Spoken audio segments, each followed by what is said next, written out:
Добар ден, драги ученици! Најпрво да ви се представам. Моето име е Розета Попризова, наставник по биологија, и наредните 15 минути ќе се дружиме заедно.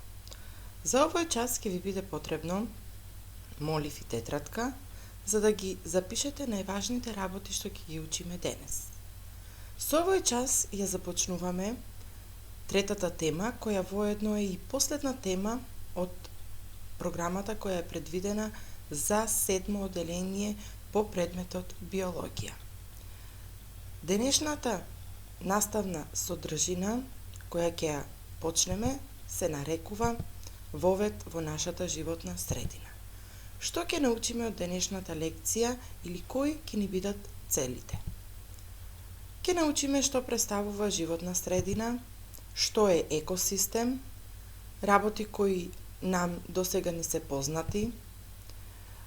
Повеќе внимание ќе обрниме на еколошките фактори, тоа абиотички и биотички, и ќе научиме што е тоа опсег на поднесување. Најпрво ќе се потсетиме што е тоа животна средина. Поимот животна средина нам ни е познат на сите. Уште во подолните оделенија ние дававме различни објаснувања или опишувања за животната средина. Учевме дека животната средина е средината во која што живееме, дека животната средина е составена од нежива и жива природа и ред други дефиниции во врска со истата. На овој час ќе дадеме една конкретна дефиниција што подразбираме ние под животната средина. Значи, под животна средина се подразбира збирот од сите надворешни фактори, биотички и абиотички, на кои е изложен еден организам. Според основните особини на просторот разликуваме водена и копнена животна средина, додека пак на копното разликуваме воздушна, копнена и подземна животна средина. Работи за кои веќе знаеме. Следува екосистемот. За екосистем учевме во 6-то оделение по предметот природни науки и тогаш научивме што е тоа екосистем, кој го сочинува екосистемот и какви може да бидат екосистемите. Хајде да се потсетиме. Екосистемот е систем од сите живи суштества кои населуваат некоја област од неживата природа или пак животната заедница, биоценозата, е во тесна врска со биотопот, живеалиштето, и тие заедно сочинуваат екосистем. Екосистемот го прикажувавме и со помош на една равенка. И тоа, екосистемот е еднаков на биоценозата плюс биотопот. Или екосистемот е еднакво на животната заедница плюс живеалиштето. Сите влијанија врз живите организми во екосистемот се нарекуваат еколошки фактори. Според природата факторите се делат на биотички и абиотички фактори. Фактори за кои во денешната лекција ќе зборуваме малце по-детално. Најпрво започнуваме со биотички фактори. Што се тоа биотички фактори? Биотичките фактори, драги ученици, имаат огромно влијание врз животната заедница во еден екосистем. Зошто? Бидејќи тоа се фактори кои доаѓаат од живата природа. Значи да потенцираме дека биотичките или живите фактори ги опфаќаат односите помеѓу живите единки населени на ист простор. Тие го опфаќаат заемното дејство меѓу организмите, влијанието на живите организми на надворешната нежива природа и влијанието на човекот. Подолу сега ќе видиме некои примери во врска со заемното дејство меѓу организмите.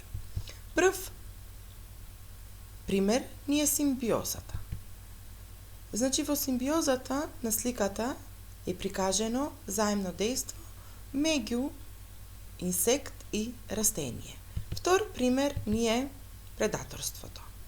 Предаторството е односот во кој едното животно предатор го убива и јаде на другото животно кое го нарекуваме плен.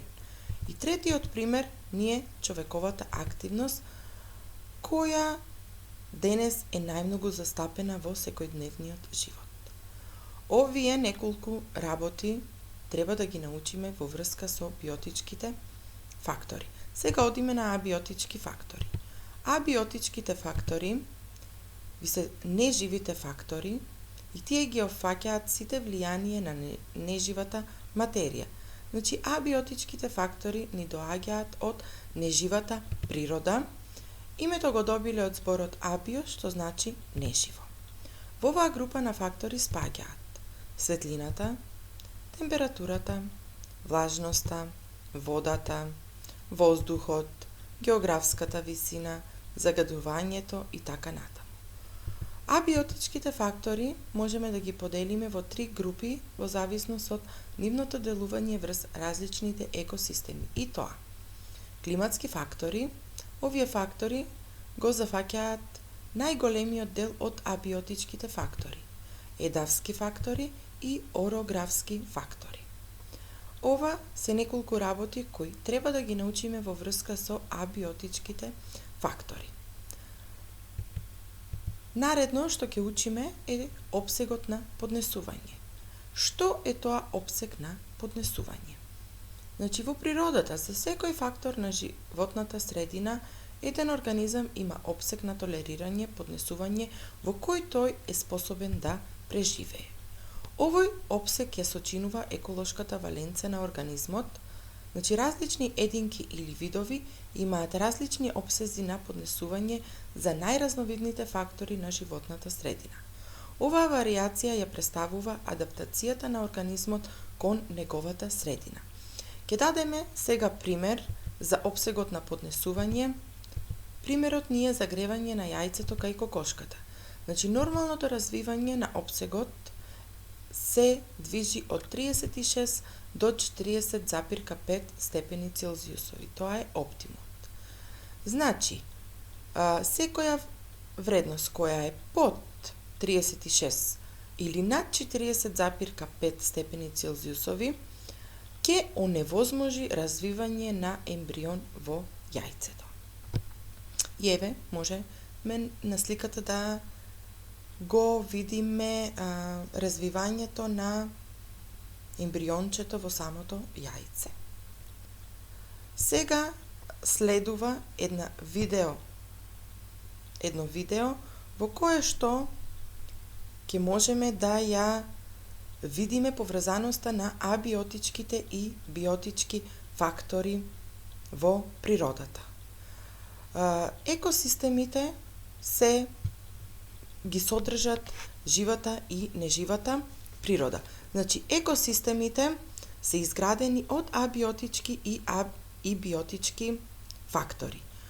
Биотичките фактори се всушност неживите фактори и како најзастапени од овие фактори се растенијата, животните, бактеријата и габата. Додека абиотичките фактори ни доаѓаат од неживата природа, а како најзастапени ни се сонцето, температурата, водата, гасовите и почвата. Следува пример на интеракција помеѓу овие фактори. Најпрво ќе видиме со едно растение. Значи, сите растенија за да пораснат и да создадат храна, потребно им е сончева енергија, вода и јаглероден диоксид. Овие работи му се потребни на растението. Вториот пример е со желката и почвата. Значи, постојат одредени видови на желки кои поради високите температури се сокриваат длабоко во почвата каде што температурата е пониска за нивна заштита. Наредниот пример го имаме со слонот и водата. Значи, слонот за да ја оствари својата хидрација, потребно му е да пие вода како и секој друг жив организам. Примерот со рибата и температурата. Значи, температурата на телото на рибата е еднаква со температурата на водата во која што живее. Интересен пример за интеракција на биотички и абиотички фактори. Следното е лисицата и снегот. Кога температурите ќе се снижат и ќе падне снег, некои лисици добиваат потопло и подебело крзно, тоа крзно исто така ја менува бојата според околината во која што живее. И како последен пример ни е бактеријата и почвата. Знаеме дека бактериите се разградувачи, природни разградувачи, и тие ги разградуваат мртвите организми и со тоа ја прават плодна почвата. Сега, драги ученици, погледнете низ вашите прозорци и обидете се да пронајдете интеракција помеѓу абиотичките и биотички фактори. Мислам дека тоа беа интересни примери за да можете да ги разберите биотичките и абиотички фактори, поточно да ја видите нивната поврзаност. Дојдовме до крајот на денешната лекција, па да видиме што заклучок можеме да донесеме или што научивме ние од денешната наставна единица. Значи се повторивме и се подсетивме за животна средина, се подсетивме за што беше тоа екосистем и научивме дека екосистемите се составени од абиотички и биотички фактори.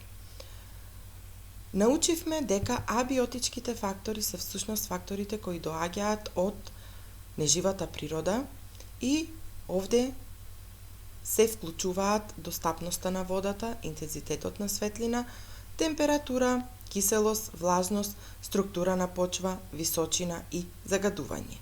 И биотичките фактори кои доаѓаат од живата природа ги вклучуваат меѓусебните односи помеѓу растенијата и животните или помеѓу самите животни. Тоа се неколку работи кои мораме да ги научиме во денешната наставна единица. И за на крај, да не заборавиме, деца, мораме да дадеме една домашна задача за нам да не ни биде досадно. Домашната задача вие, секој од вас да направи табела во која ќе ги сумирате биотичките и абиотичките фактори. На кој начин влијае секој од факторите врз некој организам. Секој од вас избира еден организам, дали тоа е растение или животно, и треба да ги сумирате факторите кои влијаат врз дадениот организам. Тоа беше се од мене за денес. Ви благодарам на вниманието, па се надевам дека ќе се видиме со некоја нова наставна содржина.